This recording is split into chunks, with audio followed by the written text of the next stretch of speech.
Welcome to the Misfit One Lifestyles with Elizabeth Colin. She will awaken and connect with your Misfit One. Are you tired of the ups and downs in your life? Are you ready to live a healthy lifestyle once and for all? We are talking about all aspects of your life. Being fit is not just physical, it's also your mind and soul. Learn how to take steps in your life to move towards your goals. Elizabeth's goal is for everyone listening to the sound of her voice to get fit. Let's get focused, let's get intentional, and let's transform. Now here's your host, Elizabeth Colin.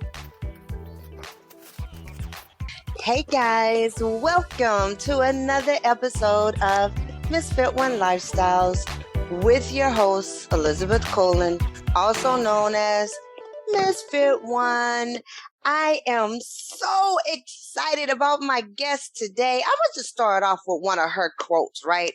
I am striving to create a legacy for my children, establish financial wealth and freedom, and empower young women around the world. My guest is the one and only Ebony Kareem. How are you today, baby? Good afternoon, sis. How are you? Listen, I am well, thank you. I am so in awe with you. I have been reading everything about you. Like, I've been totally cyber stalking you right now. Just okay, no worries. Listen, you guys, for you guys who don't know, Ebony is an American Black, beautiful woman who's a business owner, health advocate, a public speaker, and she's a private sector consultant. She is really, literally running the world. Y'all don't know it, though. Y'all don't know it. Now you do. Right? Let's talk, girl. Let's talk about your company, Embark. Embark, yes. Talk to me about it. It's because it's different segments of it, right? So can you tell the people all about your company? Absolutely. So I have been in the public sector space for about 18 years.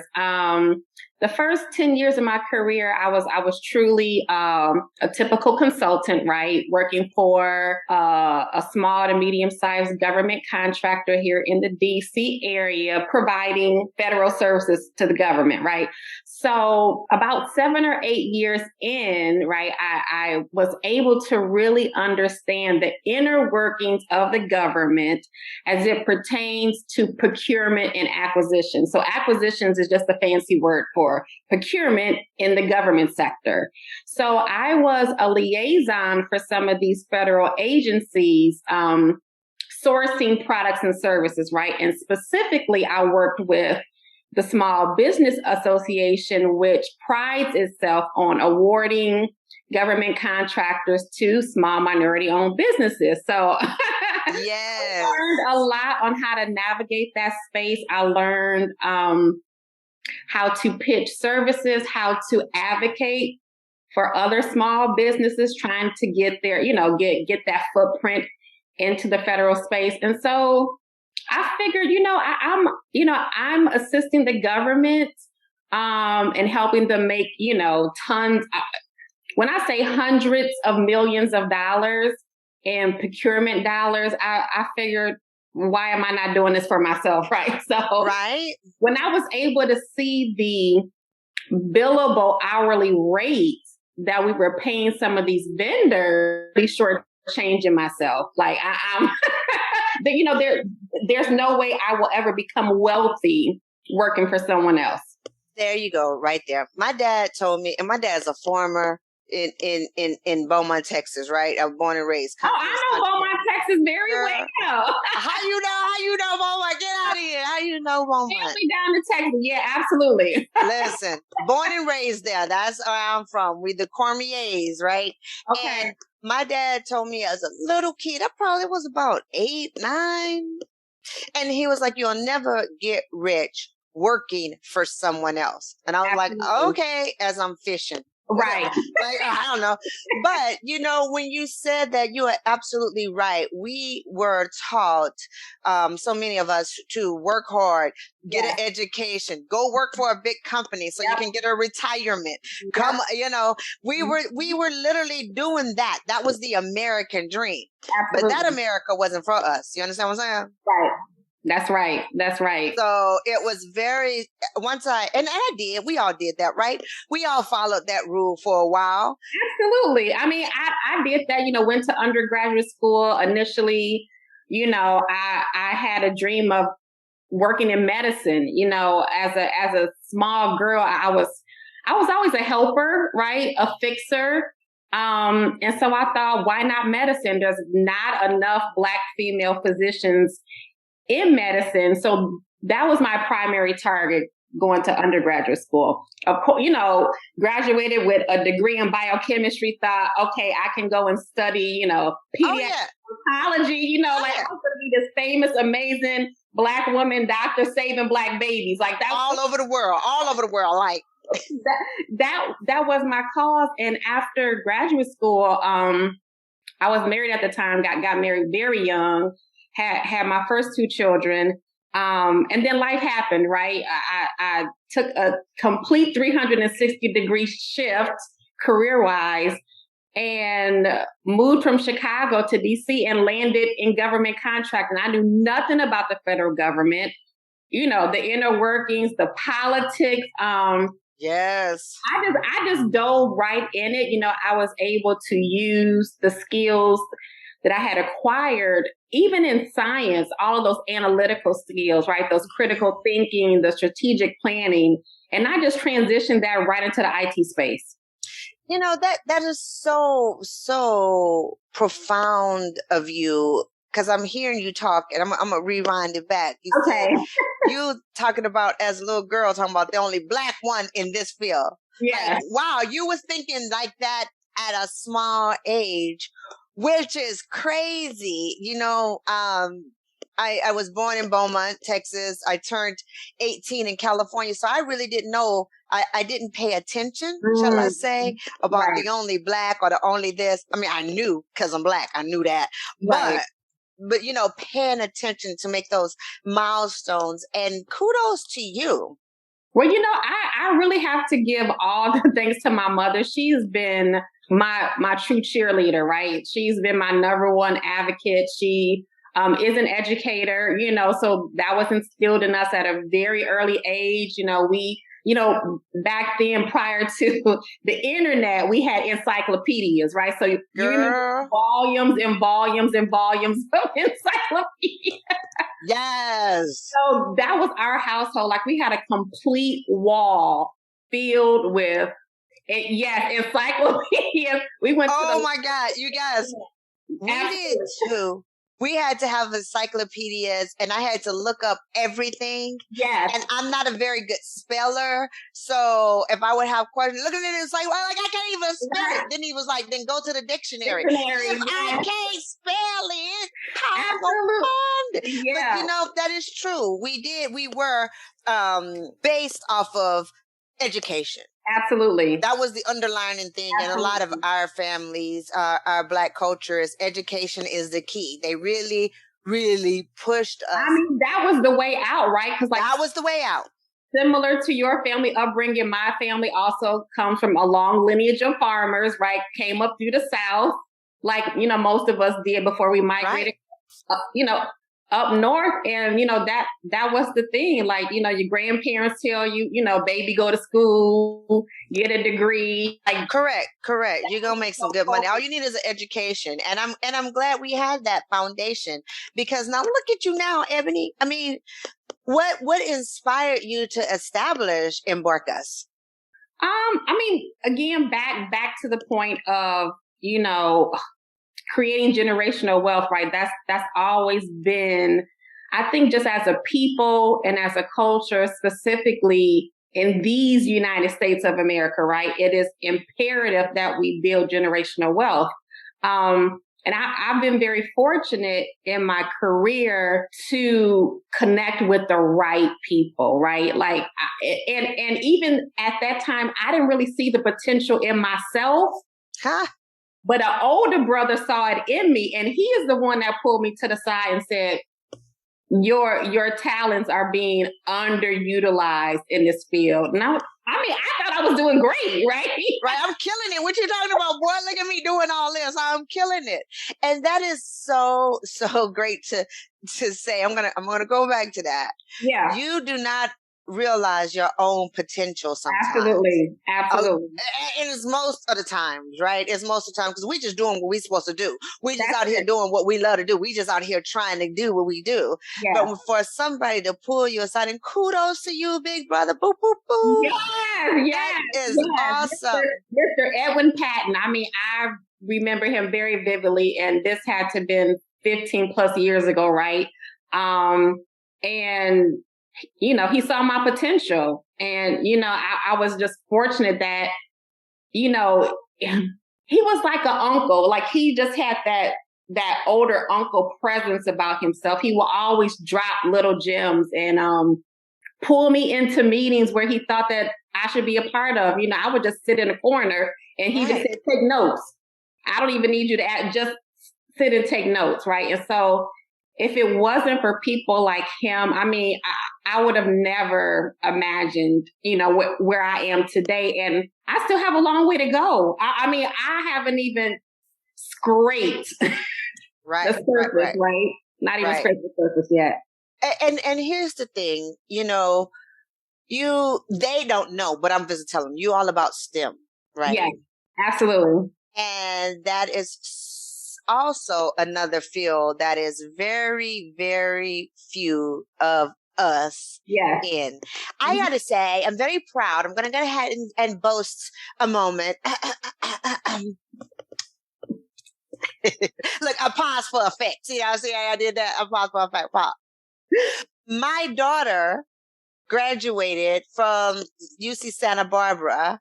Okay. As a math major. So she is also in that whole STEM thing. So I saw that and I was also so excited to talk to you about that. So what pushed you to focus in that area? Because again, we're not there. We're not at those tables. We're not even in the room. Not at all. You know, again, back to opportunities, right? Like just my background as a scientist, right, fueled with my professional background. And, you know, it was a perfect match. And literally, I had never thought about being an educator, never thought about academia in that way. I just happened to get a phone call one afternoon, and, you know, someone who knows me said, hey, you know, there's this amazing program at Bowie State University. Shout out to Bowie State in Bowie, Maryland. Amazing HBCU. Hey, Bowie. Yeah. We had just received a very large grant sponsored by the Department of Defense. And in this grant, they were giving funding to create an after-school STEM program. And so they had chosen a middle school in Prince George's County, Maryland, right? As like our, you know, test pilot. And they say, we need a woman in, you know, IT. And I said, sign me up. I didn't even know what I was supposed to do. That's me. I'm in IT. That's so awesome. And it literally just spawned from there. I mean, I went into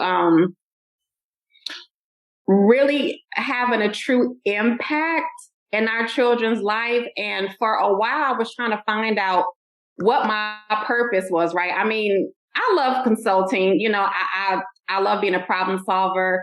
But I wasn't fueled by that, right? Like there was no bigger impact. And so as I was searching for my true calling, then this opportunity comes up with Bowie State. And I said, well, I never thought about teaching, but I love little people, right? And so just the opportunity to interact with these students and show them other opportunities and resources that's available in IT that they had never even considered before. And it was also a teaching moment for me. You know, I'm doing research and I'm like, oh, wow, like I didn't even know this, right? I didn't know That's this field awesome. existed.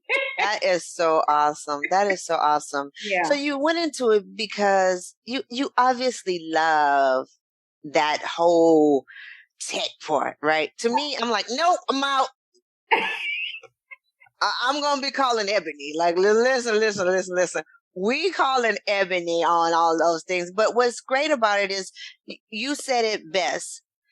You found your purpose. Mm-hmm. You were searching for your purpose. And I want to pause on that for a moment, because a lot of time we don't know our purpose.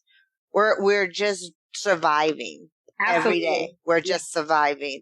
And I'll be 50 in a couple of months. So, you know, I'm still searching for my purpose, right? Lifelong journey. Yeah. Mm-hmm. A lifelong journey. As long as I got air in my lungs, I want to learn and keep searching. And I love how you said earlier, you're a helper. And you are helping people who had no idea that they even needed it, if that makes sense. Absolutely. Yes. And you're helping us buy a book. Like, you have a debut book, right? It's an ebook. I am so excited. I got to get mine. Absolutely. Grab a copy. How can we get it? So it is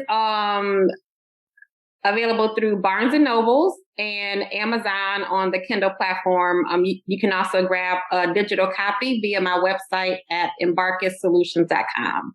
Yes. And what is it called? It's called So You Want to Be a Federal Contractor. I want to be a federal contractor. Oh, yeah. That's awesome. So can you tell us a little bit about the book? Sure. So during COVID, you know, I think it gave a lot of us a lot of perspective, right? And kind of encouraged us to do things a little bit outside the box that we had never considered before. So I had, you know, I'm usually always the go-to person when it comes to anything, either in the IT space or government contracting. So people will always call me and say, you know, I'm thinking about starting a business. You know, how do I go about marketing to the government? And I said, you know what, maybe I should just compile all this information into a book. and that's really how it spawned. And I decided to launch it during Women's History Month last year in March. And it's been amazing. I mean, I'm working on the second module, right? And really what it is a dummy's guide to federal contracting, right? So it's an easy step-by-step process on, if you already don't have your business formed, you know, how do you form your, you know, LLC, right? How do you, you know, determine what products and services that you're going to market to the government? You know, how do you go about registering for certain databases? How do you decide on what agencies you want to pitch to? You know, it's that whole process that can be cumbersome for people who are not in the industry, right? Right. Yeah, like me. I'm looking with my eyes wide, like Yeah. Because and what I love about my platform is that we get to open people's eyes to things that we didn't even know about, right? Yeah. So and I'm speaking to me because I'm like, oh, I want to get into corporations, right? Never thought about federal. Not at all. But think about it. The federal government, each agency has a health and wellness program, similar to how they do it in the private sector, right? You have these employees. It's the same thing for the federal government. That is so crazy. It's crazy. And I just love it when it happens that way, because I consider myself the everyday chick, right? Yeah. Just your average Joe chick. And I just love learning and information. And that is what this is about. I want everybody to think bigger, right? Yeah. Just at least it's there. So Right. my whole platform, is to live fit. Mm-hmm. And when I say fit, I mean focus, intentional, and transforming. Absolutely. And you are all of those things because, like you said, when you were even working as a consultant, somebody pulled you aside and said, I see more in you. Right. You was like, you do? I see it too. What you see? What you see? What you see? What you see? Tell me first, right? Yeah, and then once you saw that, then you focused, you focused on that, and you moved with intentions. I did. You moved with intention to be the best at this, to be this, like you said, you doing the researching and talking to the kids. That's just amazing, and it then sparked you for your book. Now you're doing another book. I mean, it's crazy how you are just transforming the world. Like you out here changing things, sis. And I'm so proud of you for that. Thank you so much. Thank you so much. Listen, you got a different side of your business too, which we are very keen. Like I can't touch you with that tech stuff. I don't know about that. But you have Embark as Wellness. I do. Okay, girl. Now everybody sit back because now we're supposed to get some real good talking here. We're going to get some real talking. Tell us about that side of your company, please. So Embark is Wellness sparked from, it was a conversation that I had with an old high school friend of mine who is in the health and nutrition field right down in Miami, Florida. And initially he had called me like, hey, Eb, I'm trying to scale my business. Can you help me out? Right. So that was the initial conversation. I was going to help him scale his business so he could, get more clients. He was doing a lot of work with some of the pro athlete teams down in Florida on the professional and collegiate level, but he just kind of wanted to scale his business a little bit more. So with that initial conversation, we kind of learned that, maybe this would be a really great partnership, right? If we take his knowledge and expertise in the nutrition and fitness space and we market that to all of my C-suite executive clients, like this is a win-win, right? So we had never really seen a platform where we would be offering concierge level services, right? So typically, a typical executive might get a membership at a high-end club or hire a private trainer, but it was never truly customized, right, to that to that particular.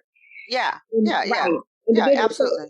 So our model was slightly different. So we were providing a 360-degree approach to wellness. So what does that mean? So that means not only are we helping you become healthier with your physical, fitness and nutrition, but we're also tackling mental health. Now, mental health was a huge component that we hadn't seen anywhere else, right? People always focus on the, external, but not about the mental health component. And so that's where we came up with that concept. Like, that would be amazing to be able to offer the total package, right? So not only are executive officers able to, become physically healthy, improve their diet, but the mental health was the number one, right? I love that because that's what I'm all about. I've moved through this whole thing, personal trainer, then nutritionist, and then now all I do is I don't see anybody anymore. I'm not meeting anyone in no gym. I'm not doing all that. Now I work on just what you said, from the inside out. Yeah. Because I know from personal experience, I lost over 115 pounds. Oh, wow. I've maintained it, for like over 16 years now. Okay. So I know the part that's missing is our mindset. And once we Absolutely. get that taken care of, then everything else will fall into place. Mhm. So I am so proud of you for like getting into that segment, knocking it out, because that is so needed. It's so crazy. I laugh. I'm not going to say the name of the company. Okay. But a name, you'll know what I'm talking about right now. This company got commercials on talking about I lose weight because I think about what I'm doing. I now lose weight. Okay. You know what I'm talking about, right? I've been doing that a long time, chick. Now you just got commercials on. Come on now. That's all it is. Right now she got commercials. I was like, I did. Kudos to you. But it's so important for you to be in that industry. And it's important to see people who look like us Absolutely. in that industry because, it's always represented by something that we thought we could not achieve. Yes. And so you got that Embark Us Wellness. And what is this Embark Us project? So the Embark Us project is the nonprofit umbrella of my imprint, and that was what focuses on the STEM work that I do. And so I've kind of married both the STEM education and the wellness side of it, because once I got into the school system, I also saw that they had the same need. They had the very same need as the executives we were servicing, right? And probably more so. Absolutely. More so, and especially for our children, Black and brown, right? I was monitoring how they behaved, right, in class, behavior-wise, not even on an academic level, right? And really when prior to COVID really taking off, that's when I thought, okay, this is a much, much bigger issue than just Jamal doesn't know how to sit still in his seat, right? Right. Right. And so when we started looking at it from a holistic approach and say, you know what are we doing to foster their mental health? Mm-hmm. Nothing was being done. Absolutely nothing. They want to give you medication. Oh, always. They give them medication. It's crazy. That is the fast track for Black and brown boys to go into the prison system. That is the number one fast track. Oh my gosh. Absolutely. Dope them up. Yeah, buddy. I wish my name was Ivory. So I could say, Ebony and Ivory. But you know what I'm saying? You know what I'm saying? Because that's true. That is absolutely facts. And so we have to learn, and especially at that young age, to learn to take care of our mental health. Absolutely. And that comes with self-care. So you know, I'm about to go there, my friend. Mm-hmm. How are you doing? How do you maintain your health? Great question, right? So as women, right, yes, especially as Black women, I think it's always been a challenge for us to put ourselves first, right? Like, so we're always the nurturer, right? So we're the mother and the wife and the best friend and the sister and the niece, right? All the way on down. But who takes care of us? Say it. Can you repeat that again? Who takes care of us? Right. And the answer is no us. You got to take care of yourself. God darn, you got to take care of yourself because nobody else will. Yeah. And it's crazy. You're right on the money, right there. We are taught to be service to others. Always. I think I was listening to something Shonda Rhimes said, and it was great because if you don't believe that we were raised that way, look at the cards for Mother's Day, right? Mm-hmm. Mother, you sacrificed everything for me. You've got Mama. I died laughing because she is not wrong. True. It is so very true. Right. You don't have no cards that say, Ma, thank you for being a badass and show me how to make. No, you don't. Exactly. Right? Yeah. So how do you take care of you, my dear? I think what's been advantageous for me is that I have been able to find an amazing tribe, right? I have an amazing tribe of women who love me unconditionally, even when I don't love myself, right? And And that happens even to the people who teach it, the people who live it. It still becomes it because it's about reprogramming our brain. Absolutely. To take care of us. And I know it sounds weird, but listen up, ladies. Self-care. I give to you. Right. If I can't even give to myself, all the time, right? Like that airplane, put the oxygen. Ebony is giving you some nuggets here. Some nuggets that is priceless. Priceless. As well. What other group of people identify their women as strong and independent? Name one. I'll wait. I don't think indigenous men label their women as strong versus masculine energy. I mean, that's a whole mind shift as well. And that's one of the things I'm working on this year. It's like to live more in my feminine. And I always say, I know I'm like one tick away from a man. I know I'm one testosterone pump away from a dude because of how I am. That's just who I am. But I love that because you said, find your tribe, be able to ask for help. Mm-hmm. Come on, give it to him. Talk to me, girl. What else? And, not being afraid to say no. Okay. For years, I said yes to everything. Sure, I can help you. I can do this. Call me for that. Let me know when you need this. And, I had to think on how is this relationship mutually beneficial, right? If I'm the giver, but I'm never in receipt of anything, then how is that helping me grow? And I had to learn that just the word no, just those two characters was all the answer that I needed to give you. I didn't need to say no because, or no, this is why, or any other explanation behind no. It's just no. I'm good at that one. Listen, I'm real good at no. My name is No. When that song came out, my husband was like, look at your song. Your girl song. I was like, yeah. It really is important for us to really take care of ourselves. Because no one else is going to do it. No one else is going to do it. And we've had this huge tragedy where Miss USA committed suicide.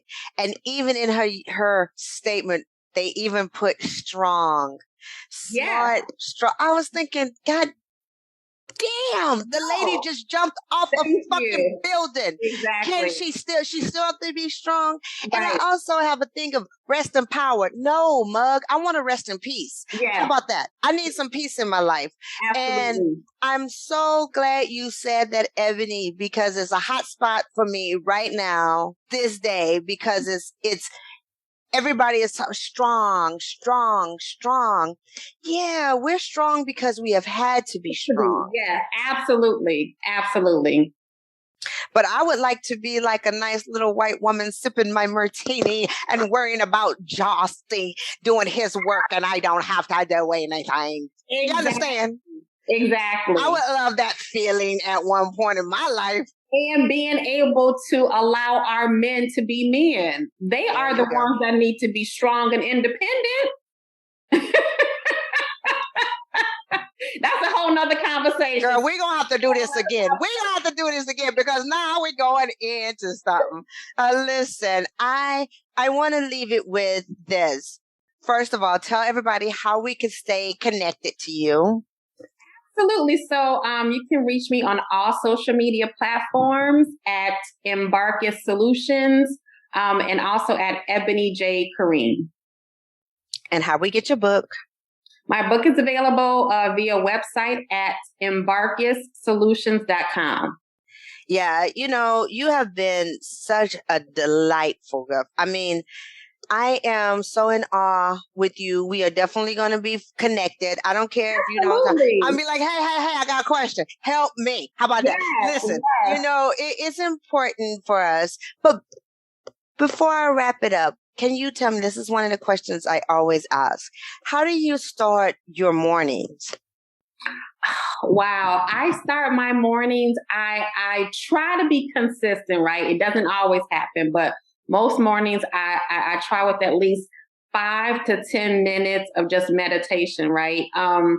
Whether that's in complete silence or, me playing some type of soft music, but I try to at least clear my thoughts for the day so I can be intentional, right? And then I allow myself some grace, right? I think we need to extend a lot more grace, not only to others, but to ourselves as well. Ebony, you're so delightful. I am just so happy we had this opportunity to speak, and it will not be the last. I'm telling you guys.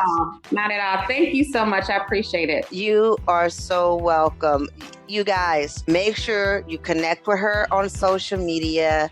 Get that, even if you wasn't thinking about it. Exactly. Nah, you're thinking about it. All right, you guys, until next week, stay fit.